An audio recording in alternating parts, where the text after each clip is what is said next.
Assalamualaikum warahmatullahi wabarakatuh. Perkenalkan, nama saya Muhammad Zikri dengan NIM 2101830 dari Kampus Politeknik Negeri Padang PSDKU Solok Selatan. Eh, Baiklah, di sini saya ingin membahas tentang identitas nasional dan karakteristik identitas nasional. Langsung saja, yang pertama itu apa itu identitas nasional?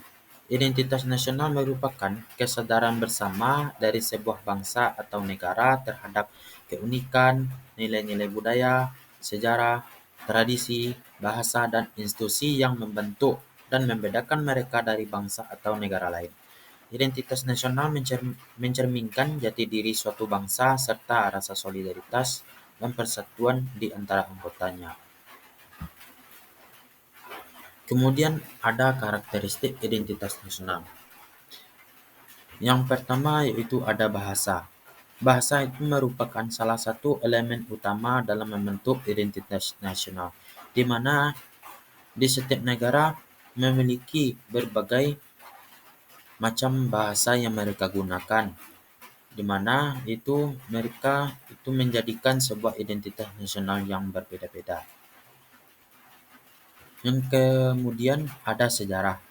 Sejarah itu mencakupi peristiwa-peristiwa penting yang membentuk bangsa atau negara, di mana pengetahuan akan sejarah itu dapat memperkuat rasa kebanggaan dan identitas kolektif. Selanjutnya yaitu ada budaya dan tradisi, di mana budaya dan tradisi itu meliputi nilai-nilai, norma, kepercayaan, serta praktik-praktik yang diwariskan oleh generasi ke generasi. Budaya menjadikan fondasi dari identitas nasional yang unik. Kemudian ada simbol dan lambang. Simbol seperti bendera, lambang negara, lambang kebanggaan, kebangsaan, pahlawan nasional, dan ikon-ikon penting lainnya memiliki peran penting dalam membangun identitas nasional dan memperkuat rasa kebanggaan yang kolektif. Kemudian yaitu ada kepercayaan dan nilai-nilai. Kepercayaan dan nilai-nilai yang dipegang oleh masyarakat merupakan bagian integral dari identitas nasional, di mana ini mencakup moral, etika, serta prinsip-prinsip yang dianut oleh masyarakat. Selanjutnya ada geografi dan landscape, di mana faktor-faktor geografis termasuk landscape alamiah dan ciri-ciri fisik wilayah dapat mempengaruhi persepsi masyarakat terhadap identitas nasional. Selanjutnya yaitu ada faktor pendukung identitas nasional. Yang pertama ada pendidikan, di mana pendidikan nasional itu berperan dalam menyebarkan pengetahuan akan sejarah, bahasa, dan nilai-nilai budaya nasional.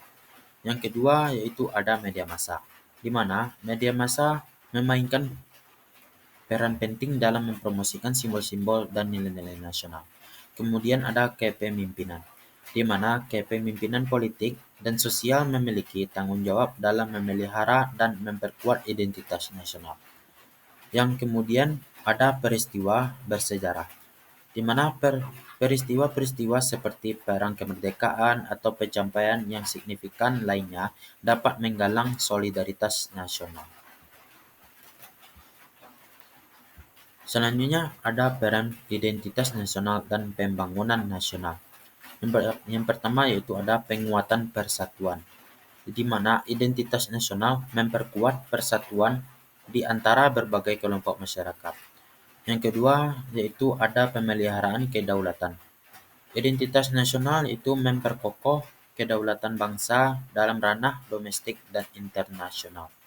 Kemudian ada pembangunan sosial dan ekonomi, di mana identitas nasional dapat menjadi dasar untuk memobilisasi sumber daya manusia dan sumber daya ekonomi untuk pembangunan nasional. Selanjutnya ada tantangan dalam mempertahankan identitas nasional, yaitu yang pertama ada globalisasi, di mana pengaruh globalisasi itu dapat menimbulkan tantangan terhadap kelestarian nilai-nilai dan simbol-simbol nasional. Yang kedua ada kecenderungan sentralisme dan regionalisme. Ketegangan antara sentralisme atau pusat dan regionalisme itu daerah dapat mengganggu kohesi identitas nasional. Kemudian ada konflik internal, di mana konflik internal seperti konflik etnis atau agama dalam mengancam keutuhan identitas nasional.